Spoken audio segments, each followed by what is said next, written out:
Assalamualaikum warahmatullahi wabarakatuh. Alhamdulillah nahmaduhu wa nasta'inuhu wa nastaghfiruh wa nu'minu bihi wa natawakkalu alayhi wa na'udzu billahi min shururi anfusina wa min sayyiati a'malina. May yahdihillahu fala mudilla lahu wa may yudlilhu fala hadiya lahu. Asyhadu an la ilaha illallah wahdahu la syarika lahu wa asyhadu anna Muhammadan abduhu wa rasuluhu alladzi la nabiyya ba'dahu ila yaumil qiyamah. Allahumma shalli wa sallim wa barik ala nabiyyina Muhammadin ibn Abdillah wa ala alihi wa ashabihi wa man wala. Rabbi shalli sadri wa yassir amri wa hlul 'uqdatam min lisani yafqahu qawli. Rabbana subhanaka la ilma lana illa ma 'allamtana innaka antal alimul hakim. Iftah lana abwaaba hikmatika wa ansur alaina khaza'ina rahmatika dzal jalali wal ikram. Allahumma in sa'atuka ma 'allamtana farduhu lana hajatina ilaihi wa la tansana ya rabbal alamin. Alhamdulillah rabbil alamin, para jemaah rahmati Allah. Nantinya senantiasa kita panjatkan puji dan syukur kepada Allah Subhanahu wa taala yang menikmat dan rahmat yang Allah berikan pada diri kita. Di malam hari ini Allah mudahkan langkah kaki kita ke tempat yang mulia ini untuk sama-sama menjalankan perintahnya untuk ibadah kepada Allah Subhanahu wa taala. Mudah-mudahan segala amal kebaikan kita diterima oleh Allah. Salawat salam semoga tercurahkan kepada junjungan kita baginda Nabi Muhammad sallallahu alaihi wasallam, serta yang suci, para sahabat yang mulia dan seluruh para pengikutnya setia sampai akhir zaman.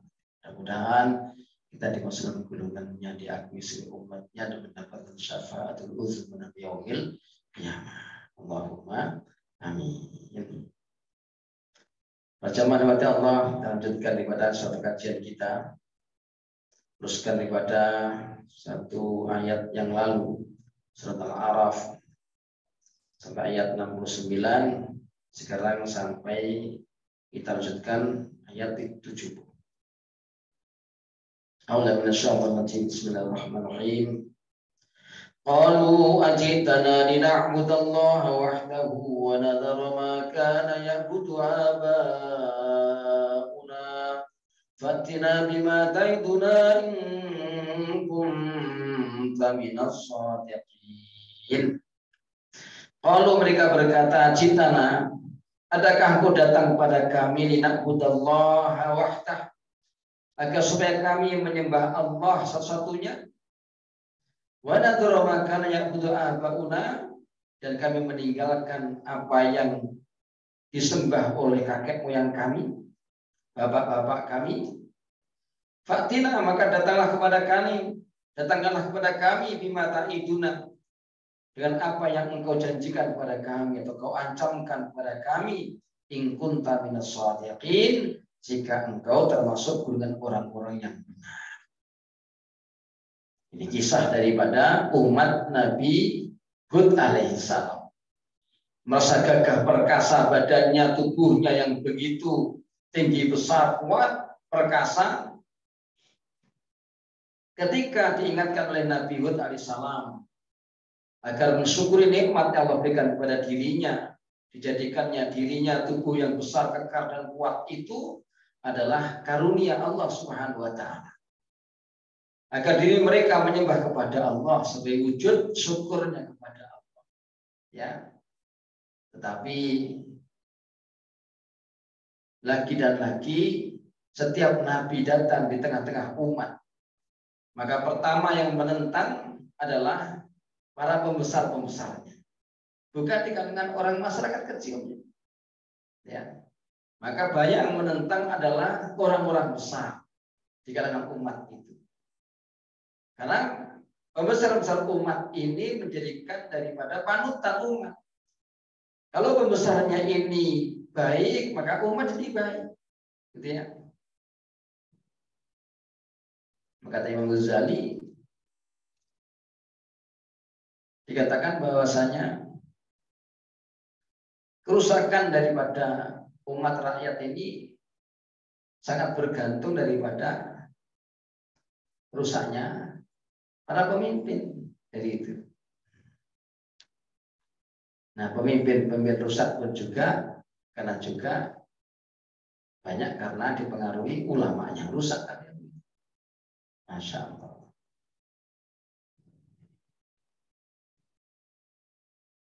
Maka rakyatnya diam. Maka pertama kali yang menentang, melawan daripada ajakan para nabi, para rasul adalah para pemuka-pemuka. Dan memiliki daripada pengaruh, dan memiliki daripada suatu kedudukan. Ini mereka orang-orang yang paling takut kalau kedudukannya, kalau pengaruhnya, kehormatannya itu bergeser, gitu ya. Maka ini yang sering terjadi dimanapun juga, gitu ya. Maka orang-orang yang sudah merasa memiliki kedudukan, sudah merasa memiliki daripada kehormatan, ini sering merasakan ketakutan, kekhawatiran kalau kemuliaan, kehormatan, kedudukan yang telah dia dapatkan ini, yang mereka miliki ini, kalau nanti bergeser, berubah, berganti, maka sering kita lihat kenapa terjadi daripada suatu perpolitikan itu begitu dahsyatnya, gitu ya? Karena orang-orang memiliki daripada pengaruh, kedudukan, kehormatan ini tak rela apabila kedudukan kehormatannya itu kemudian nanti bergeser, berganti, berubah, gitu ya, kepada yang lainnya. Maka ketika Nabi pun datang seperti itu, sampai menuduh kepada nabinya, menuduh kepada rasulnya itu sebagai seorang yang bodoh lah, sebagai seorang yang sesat lah, dan seterusnya.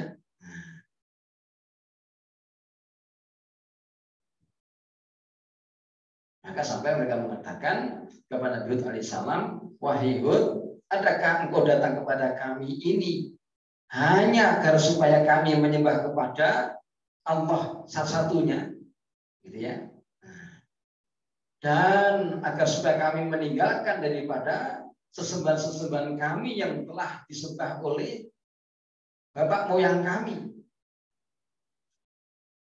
Artinya mereka menolak, mereka tidak menerima, mereka tidak mau ikut daripada apa yang serukan yang didakwahkan oleh Nabi Hud alaihissalam. Itulah. Ini penolakan mereka, gitu ya. Maka akhirnya mereka menantang. Tidak hanya menentang, sampai menantang kepada nabinya. Fatina bima itu na in kunta minas shadiqin. Ya. Maka mereka menantang kepada nabinya. Kalau memang tidak menyembah kepada Tuhanmu itu menjadikan daripada datangnya azab, maka datangkan. Nah, saya begitu kira-kira. Datangkan apa yang kau ancamkan kepada kami. Kami tetap tidak akan beriman. Ya. Coba datangkan. Nah, jadi nantang. Orang sudah nantang kepada Allah, nah itu pasti Allah akan datangkan nanti.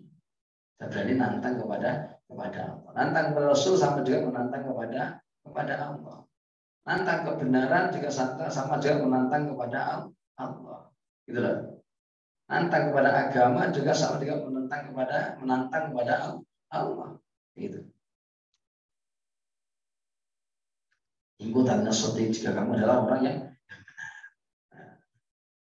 umat Nabi Nuh. Memang kadang-kadang ketika belum datang itu musibah, bencana, malapetaka, orang terasa aman-aman saja, selamat-selamat saja. Ketika nanti datang daripada azab Allah, datang bencana, musibah, malapetaka dan seterusnya, nah baru menangis-nangis. Kan gitu kan. Kalau aman-aman begitu emang ya masa aman, gitu ya. Masya Allah. Makanya mengherankan afa aminul Qur'an ya'tuba sunabayatan naim. Apakah penduduk negeri itu merasa aman dan mereka berbagai keingkaran, kekufuran, kedurhakaan, kemaksiatan itu merasa aman daripada azab Allah yang datang di malam hari. Ya, sementara mereka dalam keadaan tidur. Kok merasa aman? Orang durhaka kepada Allah kok merasa aman daripada azabnya Allah. Padahal bisa jadi azab Allah akan datang dengan tiba-tiba di waktu malam ketika mereka tidur. sehingga bila tidur tidak bisa menyelamatkan diri dan seterusnya. Ya. Afa'amina al-Qur'an atau sunnah Tuhan lahum yal'abun.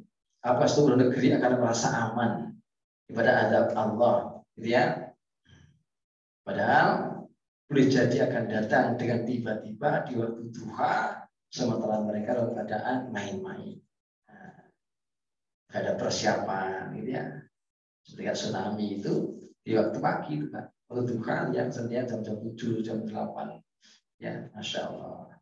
Yang orang saat itu tidak menyadari, yang saat itu orang tidak nggak memikirkan sebelumnya, nggak terpikir olehnya, masya Allah.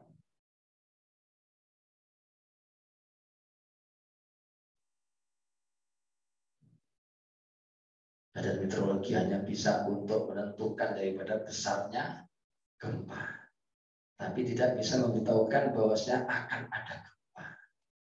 Ya, Pak. Cuma bisa menyampaikan bahwasanya besarnya daripada gempa sekian skala Richter, ya. Tapi tidak bisa menyampaikan akan datang daripada gempa yang menyebabkan daripada tsunami. Terus ada datang gempa, sebenarnya oh ini potensi tsunami, oh ini tidak potensi tsunami, cuma beda aja, begitu.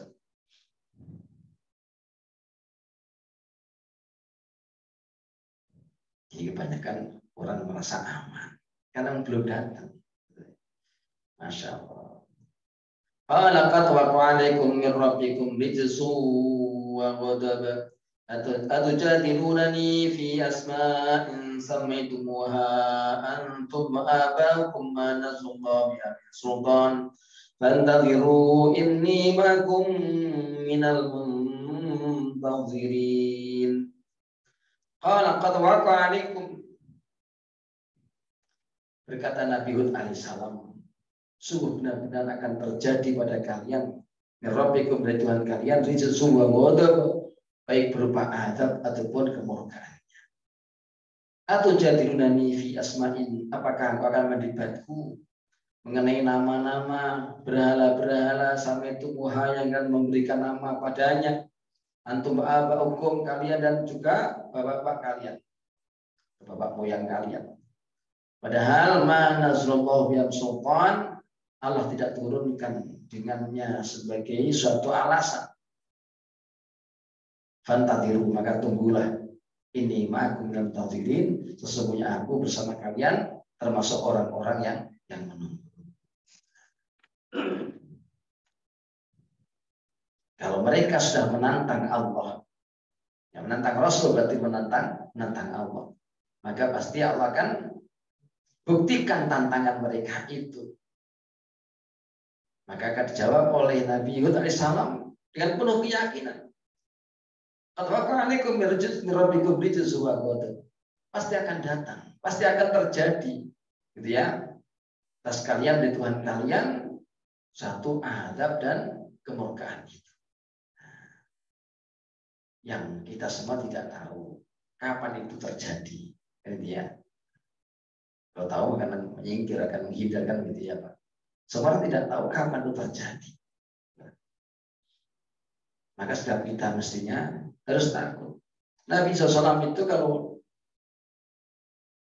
datang angin, tanda-tanda kayak hujan itu, Pak.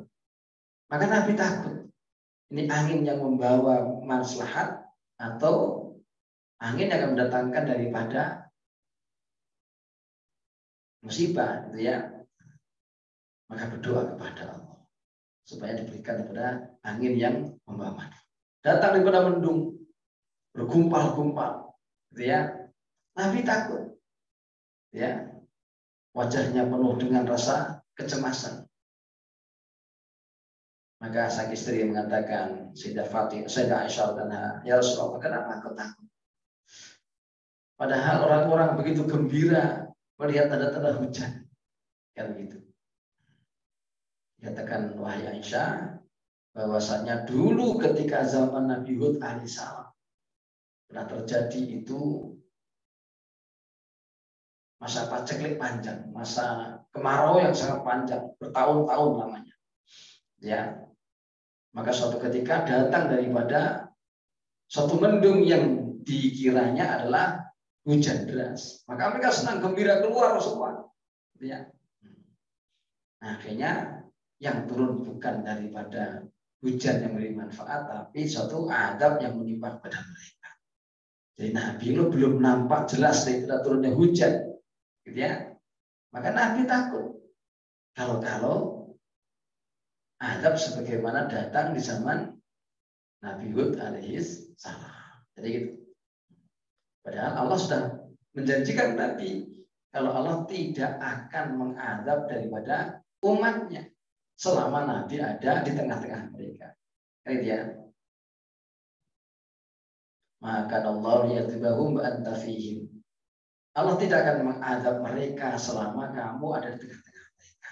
Walaupun mereka orang-orang kafir memusuhimu, walaupun mereka orang-orang kafir itu menolakmu, menentangmu, Allah tidak akan mendatangkan azab kepada mereka sebagai bentuk ikraman memuliakan kepada kekasihnya bagi Nabi Muhammad SAW. Ya, karena Nabi itu minta, jangan ya Allah engkau azab umat. Jadi itu sebagaimana umat-umat terdahulu diazab oleh Allah. Walaupun mereka ini belum beriman, walaupun mereka mungkin masih menentang, siapa tahu di antara mereka nanti akan ada yang beriman. Siapa tahu nanti anak-anak di antara mereka. Jadi gitu. Ya. Nabi itu sedih. Maka suatu ketika Nabi sedih menangis. Allah perintahkan kepada Jibril, labbaik ya Allah. Datanglah kamu kepada kekasihku Muhammad. Tanyakan apa yang terjadi padanya sehingga dia menangis. Sedangkan Allah sudah tahu sebetulnya. Tapi memang Allah ingin membanggakan daripada kekasihnya itu di hadapan malaikat. Gitu ya. Akhirnya datang Jibril kepada Rasulullah. Tanya kepada saja Rasulullah, apa yang menyebabkan kau menangis? Maka dikatakan, wahai Jibril, aku bersedih, aku takut, aku khawatir akan umatku yang mereka belum beriman. Yang mereka masih menentang kepadaku. Aku takut kalau mereka ini diadab oleh Allah sebagaimana umat-umat terdahulu. Ya. Ini risaunya Nabi. Gitu ya, risaunya Nabi ini sedih kalau umat yang belum beriman, yang mereka ini belum taat, yang mereka ini belum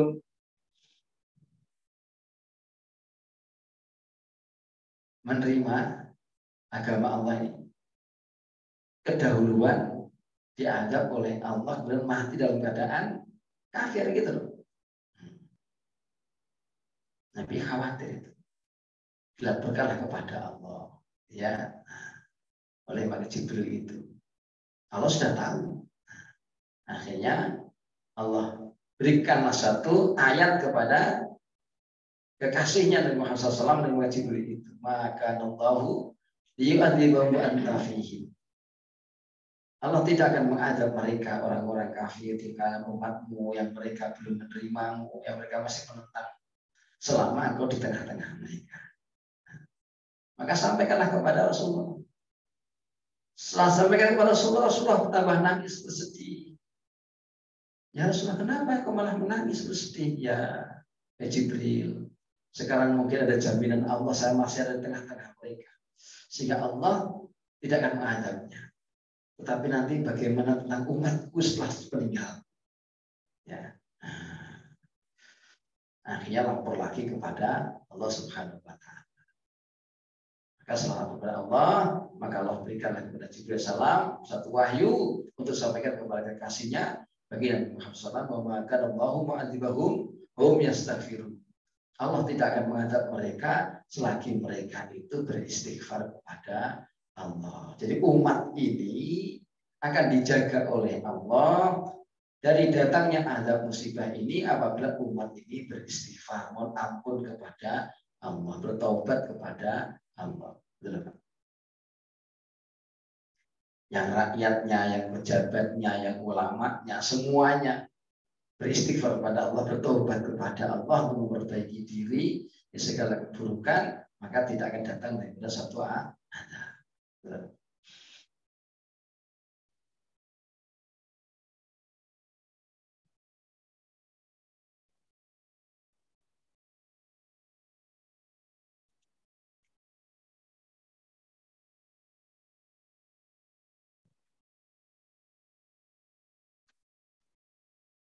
Akhirnya Nabi Hud alaihissalam menyampaikan kepada umatnya, adakah kalian mendebatku dengan Tuhan-Tuhan yang kamu berikan nama-nama itu, ya, dan juga bapak moyangmu yang memberikan nama-nama daripada berhala-berhala dengan nama-nama bermacam-macam itu. Padahal itu tidaklah diturunkan suatu alasan oleh Allah Subhanahu wa taala. Apakah itu akan menjadikan daripada sandaran bagi diri kalian semua sehingga kalian berani menentang kepada Allah Subhanahu wa taala? Kalau memang itu, ya, fantadiru ini ma'akum minal muntadirin. Ya, maka tunggulah bahwasanya aku termasuk orang yang menunggu di antara kalian kapan datangnya azab Allah. Ya. Jadi ketika dakwah itu disampaikan dengan penuh kesungguhan, penuh dengan kesabaran, maka nanti akan ada dua ketentuan. Apakah Allah berikan hidayah, ataukah Allah akan memberikan daripada musibah azab. Itulah. Jadi sudah sampai titik kesabaran yang sudah Allah terima daripada seorang yang mendakwakan agama itu, nanti Allah akan berikan suatu ketetapan itu. Apa Allah akan buka hidayah, atau Allah akan datangkan kepada musibah berupa azab.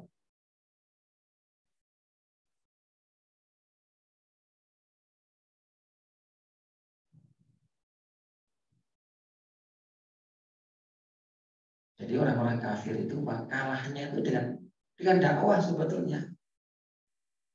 Kalau kita terus dakwahkan kepada Islam ibadah mereka, ya, mereka nantinya akan dikalahkan oleh Allah Subhanahu wa taala. Jadi menghadapi mereka bukan dengan tidak mempersiapkan persenjataan sebagaimana mereka. Sedang kita kalah, Pak. Teknologi kalah dengan mereka. Gitu ya. Teknologi kalah dengan mereka. Gitu ya. Persenjataan mereka jauh lebih canggih. Gitu ya. Tentara-tentaranya mungkin mereka lebih terdidik, lebih bagus lagi. Dan seterusnya. Segala bentuk benda, materi dan seterusnya lebih canggih. Kemenangan umat Islam bagaimana? Ketika umat Islam itu sungguh-sungguh dalam mendakwakan agama dan mengamalkan agama, nanti Allah akan berikan kemenangan dengan caranya Allah. Sahabat-sahabat di zaman dahulu melawan daripada Romawi, melawan daripada Persia dan seterusnya. Secara zahirnya, ya, jauh, Pak. Persenjataannya juga jauh, jumlahnya juga jauh, tentaranya juga mereka lebih lengkap dan seterusnya, dan lebih banyak jumlah. Tapi sahabat-sahabat nggak terkesan itu semua, gitu ya.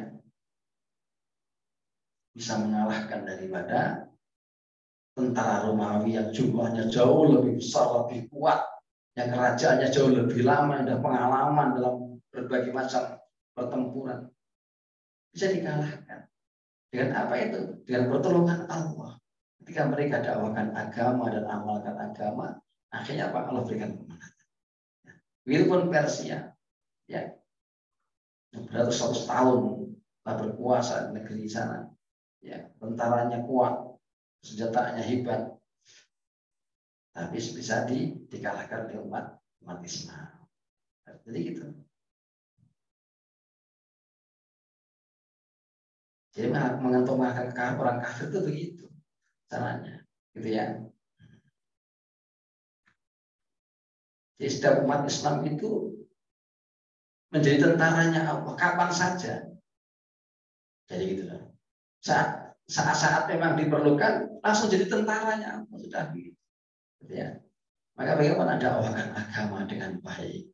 Ketika sampaikan agama dengan penuh kelembutan dan amalkan agama dengan penuh kesungguhan, nanti Allah akan memberikan suatu kemenangan dengan caranya Allah. Karena kemenangan umat Islam itu bukan dengan menaklukkan, mengalahkan daripada peperangannya, tapi ketika orang-orang telah berbondong-bondong masuk Islam. Nah, itulah kemenangan Islam. Ya, idza jaa nasrullahi wal fath.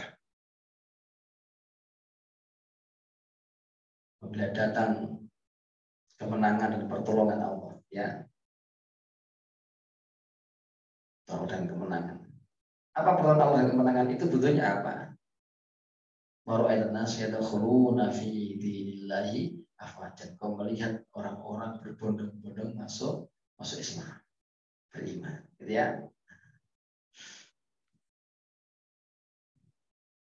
Jadi tidak perlu melawan Amerika dengan senjataan, Pak. Bukan melawan Rusia dengan senjataan, tapi bagaimana dakwai kepada orang-orang di sana, gitu ya. Sampaikan agama di sana, sampaikan agama di sana, ya. Dan kita amalkan dengan penuh kesungguhan.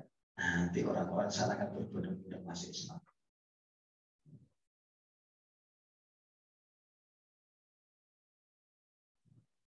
Nah, sekarang ini akan perubahan dunia ini luar biasa.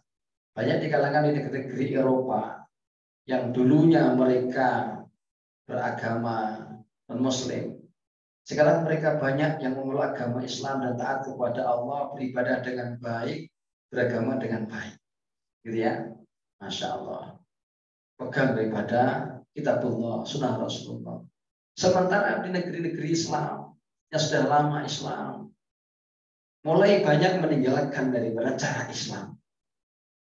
Agamanya sih mungkin nggak ditinggalkan, tapi cara Islamnya banyak ditinggalkan. Mereka merubah gaya hidupnya sebagaimana gaya hidupnya orang-orang Barat dulu, gitu ya, dengan kebebasan, dengan liberal dan seterusnya. Ini di negeri Islam ada perubahan-perubahan seperti itu, gitu ya. Sementara di negeri-negeri Eropa sendiri yang dulunya itu bebas liberal, mereka telah merubah daripada gaya hidup mereka. Orang Islamnya itu taat pada Allah, ikut dengan Allah dan Rasulnya. Itu perubahan, Pak, gitu ya. Masya Allah. Kita lihat tuh, mungkin dari mulai di Arab Saudi, di Abu Dhabi, ya, Dubai, di mana-mana lah, gitu ya. Jadi mereka sudah mulai berubah gaya hidup mereka, gitu ya. Agama mereka tetap agama Islam, tapi gaya hidupnya sudah mulai berubah. Sementara di negeri Eropa, orang-orang Islam yang katakanlah baru-baru Islam, gitu ya. Tapi mereka kuat pegang daripada agama Islamnya dan mengamalkan sebaik-baiknya, pegang dengan kitabullah dan sunnah Rasul. Ya. Jadi dengan gaya hidup yang bebas itu sudah mereka ada bosan, tidak tertarik lagi, tidak menyenangkan lagi. Mereka senang dengan agamanya itu, asik dengan agama itu. Ya. Tapi anehnya di kalangan orang-orang yang negeri dulunya dari Islam dah lama, ya malah berubah.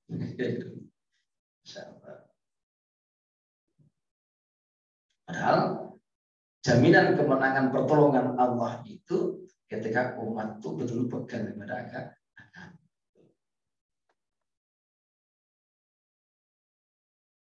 Ini kisah daripada kaum Nabi Hud alaihissalam. Kita akan lanjutkan suatu kisah berikutnya, yaitu kaum Tsamud, kaum Nabi Saleh alaihissalam. Wa ila Tsamud akhahum Shalihah. Qala ya qaumi ibudullaha ma lakum min ilahin ghairuh. Qad ja'atkum bayyinatun min rabbikum. Hadhihi naqatullahi lakum ayah. Fadaruha taqul fi ardillah. ولا تمسوها بسوء فيأخذكم عذاب أليم. وإلى ثمود أخاهم صالحا. Dan kepada kaum Tsamud diutuslah saudara mereka sendiri namanya Nabi Saleh. Diutuslah oleh Allah kepada kaum Tsamud, yaitu saudara mereka sendiri yang bernama Saleh. Nabi-nabi itu diutus oleh Allah dari kaum mereka sendiri. Tidak keluar, tidak dari luar daerah dibebaskan situ, tidak. Tapi dari daerah itu sendiri. Yang hari-hari mereka tahu sebelumnya. Dari mulai kecilnya anak siapa, keluarganya bagaimana. Diketahui daripada kaumnya itu. Kebaikan-kebaikannya dari mulai dia ini kecil sampai diangkat jadi nabi. Mereka tahu bagaimana latar belakangnya, gitu ya. Kebaikan daripada calon seorang nabi itu tahu. Orang yang begitu baik, orang yang mulia dijaga oleh Allah, gitu ya.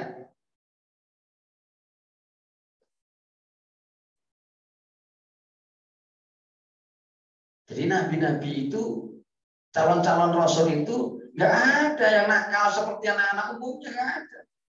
Kan dijaga oleh Allah. Jadi samakan dengan anak-anak yang umum. Dulu pernah ada itu. Ya dianggap ustaz lah gitu. Mungkin ya juga. Mengatakan Nabi Muhammad ya anak-anak biasa-biasa. Mungkin kalau sekarang mungkin digambarkan di kampungnya kita anak-anak biasa masih kecil-kecil, mereka ya mungkin nyolong jambu, nyolong mangga dan seterusnya itu kan kurang ngajar namanya itu. Nabi itu dijaga oleh Allah dari mulai kecilnya sampai daripada matinya itu betul-betul maksum. Jadi maksumnya itu bukan setelah dia akan jadi nabi, bukan. Dari mulai kecil pun maksum. Jadi nggak ada nabi, calon nabi itu nakal tuh nggak ada. Ya. Jadi betul-betul terjaga, terpelihara pada segala kekurangan dan keburukan. Itu nabi-nabi itu begitu. Kenapa? Calonnya seorang nabi, calon seorang rasul itu sudah dibuat oleh Allah sedemikian rupa. Ya. Jadi nggak boleh disamakan dengan orang-orang biasa. Calon pembawa agama yang suci, gitu ya. Maka orangnya pun sudah dipersiapkan oleh Allah.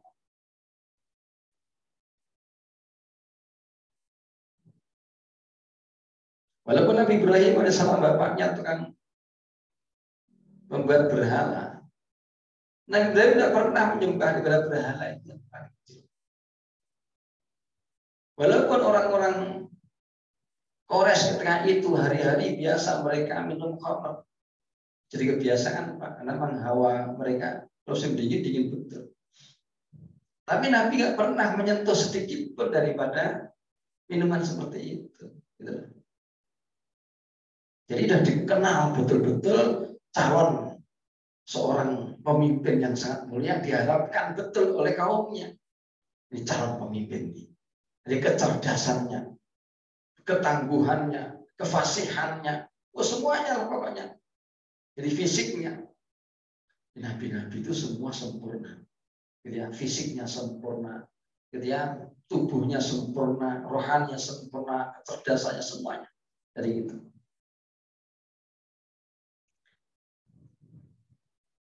Qala ya qaumi ibudullaha ma lakum min ilahin ghairuh. Nabi Soleh berkata, wahai kaumku, sembahlah Allah.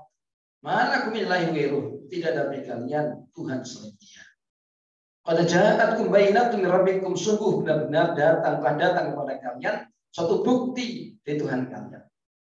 Hadhihi naqatullah, inilah daripada bukti itu berupa untahnya Allah. Lakum buat kalian ayatan sebagai tanda, sebagai bukti. Fadaruha, maka biarkanlah ia takul, yang memakan fi ardillah, di bumi Allah. Biarkan mereka makan di bumi Allah. Wala tamassuha bisu'in, jangan kau mengganggunya dengan keburukan, dengan kejahatan. Fayakhudhakum adzabun alim, maka akan menimpa pada kalian suatu azab yang sangat pedih. Nabi Shalih alaihissalam, seorang nabi yang diutus oleh Allah kepada kaumnya, namanya kaum Tsamud. Kaum Tsamud ini tempatnya ada di antara Madinah dan negeri Syam. Kaum Tsamud ini Pak, ya, di Madinah itu ke negeri Syam, maka melewati daripada daerah namanya Tsamud. Ya. Kaum Tsamud ini diberikan oleh Allah kelebihan kecerdasan, kepandaian. Di zaman itu bisa untuk menghitung, gitu ya. Jadi ahli matematika. Ya. Kan orang itu dikatakan pinter itu matematikanya jago, ya kan ya. Orang itu udah punya matematikanya bagus, maka bisa untuk jurusan IPA. Kan gitu kan, Pak. Nah, ini penentuan kecerdasan begitu. Matematikanya bagus tuh, dan ini orangnya cerdas. Nah, kaum Tsamud ketika itu sudah ahli matematika, gitu ya. Jadi sebelum aljabar ataupun yang lainnya lahir itu, mereka sudah ahli. bisa menghitung kekuatan daripada bangunan-bangunan itu. Karena mereka ini ahli untuk buat bangunan-bangunan bertingkat di kota-kota dan buat daripada bangunan daripada gunung-gunung yang mereka ukir, gitu ya. Mereka pahat dengan nuansa yang sangat indah. Jadikan rumah-rumah mereka. Jadi itu. Ini kaum Tsamud, ya. Maka kecerdasan yang mereka miliki itu agar mereka syukuri bahwasannya itu adalah pemberian Allah. Boleh orang itu cerdas, orang ahli matematika, orang ahli bangunan, ya. Jadi apa saja silakan. Tapi hendaknya mereka sadari kalau semua itulah pemberian Allah. Itulah. Maka dakwahnya Nabi Sallallahu Alaihi Wasallam, ya qaumi ibudullaha ma lakum min ilahin ghairuh. Wahai kaumku, sembahlah Allah. Tidak ada ilah, tidak Tuhan selain daripada Dia. Dan telah datang kepada kalian suatu tanda, Tuhan kalian, yaitu berupa suatu unta. Bentuk daripada bukti daripada kenabian Nabi Soleh, maka Nabi Soleh disertai oleh Allah suatu bukti, yaitu berupa unta yang keluar dari batu, ya. Sebagai tanda mukjizat, gitu ya. Yang terciptakan tanpa perantara. Ini unta, ya, diciptakan oleh Allah tanpa perantara. Sebagian Allah menciptakan daripada Adam alaihissalam pun juga tidak ada bapak ibunya. Ini unta malah keluar dari batu, ya. Bukan batu mengeluarkan daripada unta. Unta yang sudah besar langsung, bukan unta kecil. Ya.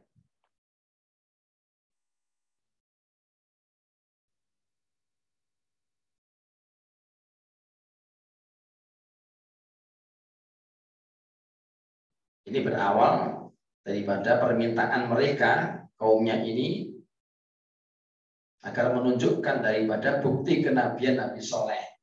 Sehingga Allah tunjukkanlah daripada bukti kenabian Nabi Soleh itu dengan keluarnya unta dari batu. Ya.